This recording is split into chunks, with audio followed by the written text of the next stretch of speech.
Hello again, here we meet again, and today I will speak about the level of our faith, the level of our knowledge.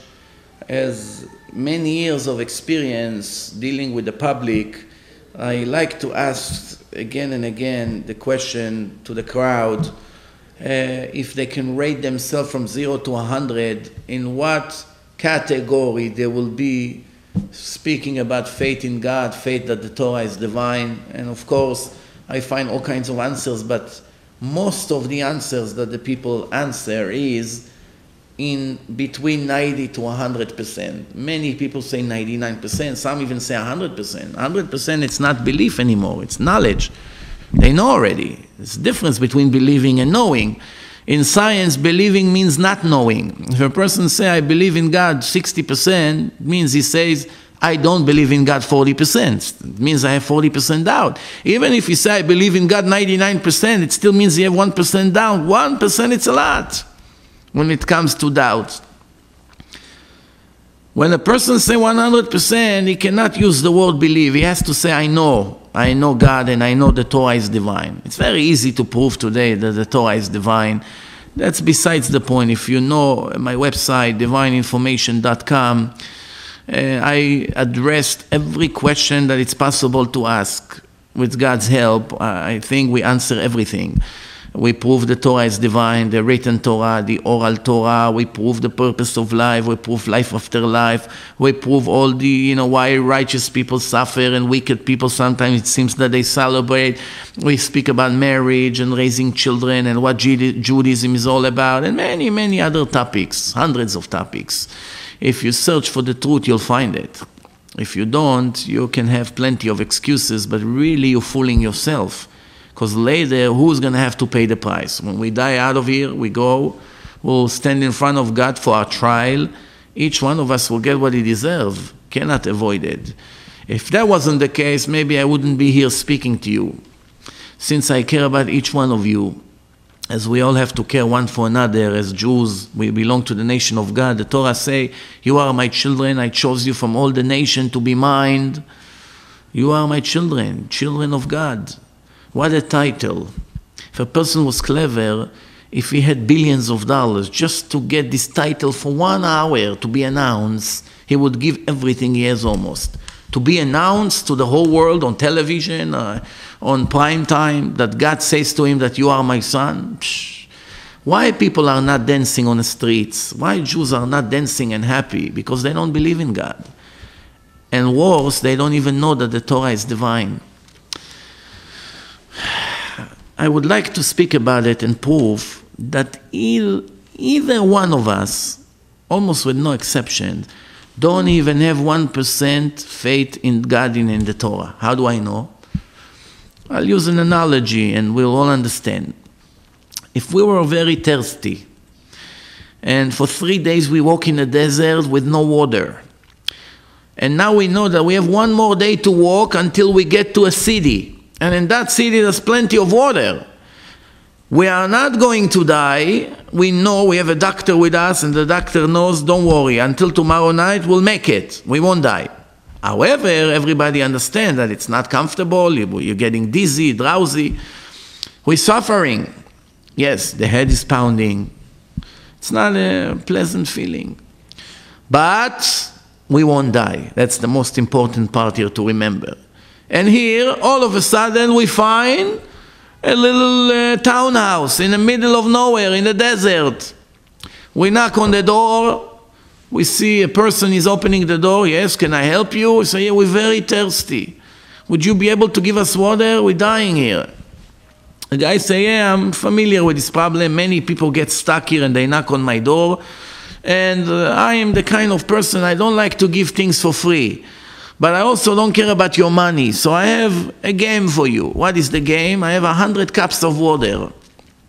One of them has critical poison in it. If you drink that cup, you die immediately.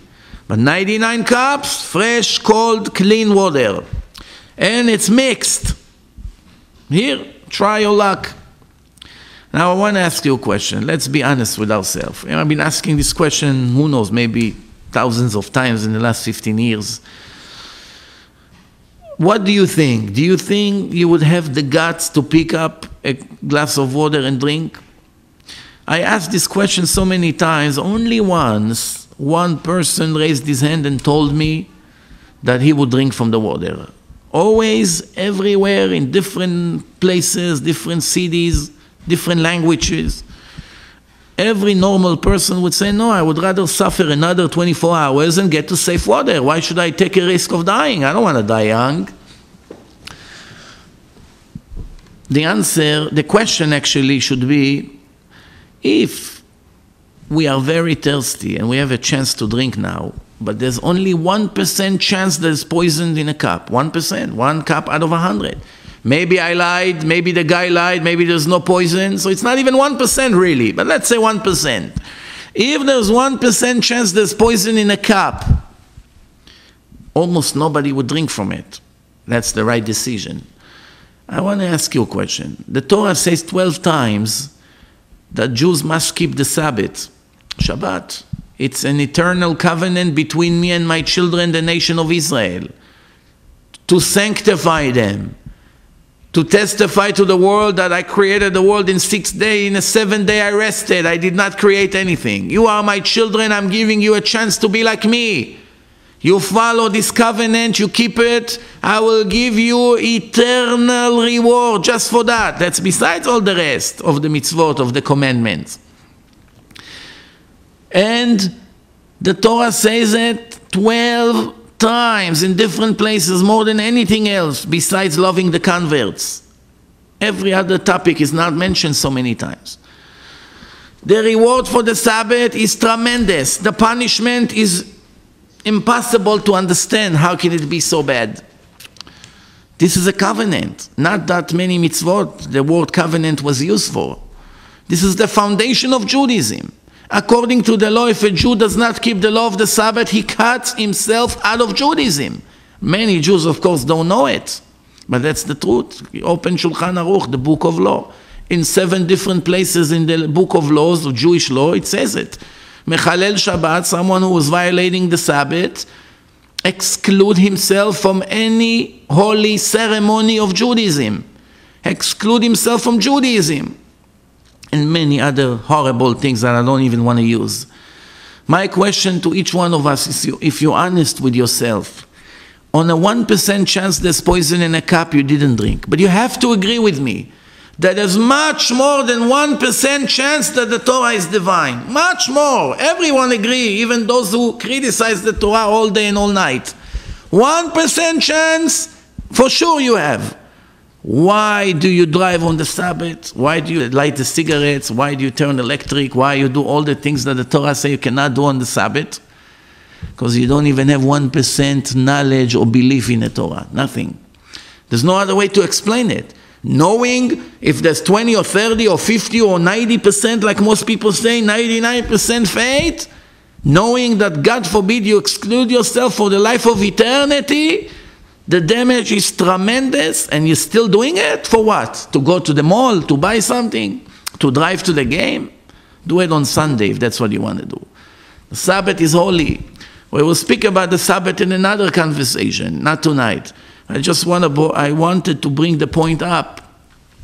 If there is 1% doubt that this is poison, nobody takes the risk. There's much more than 1% chance the Torah is divine.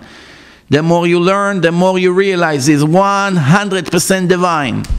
Nobody could write such a book besides the creator of the world. It's time to wake up before we miss the train. Thank you very much for coming.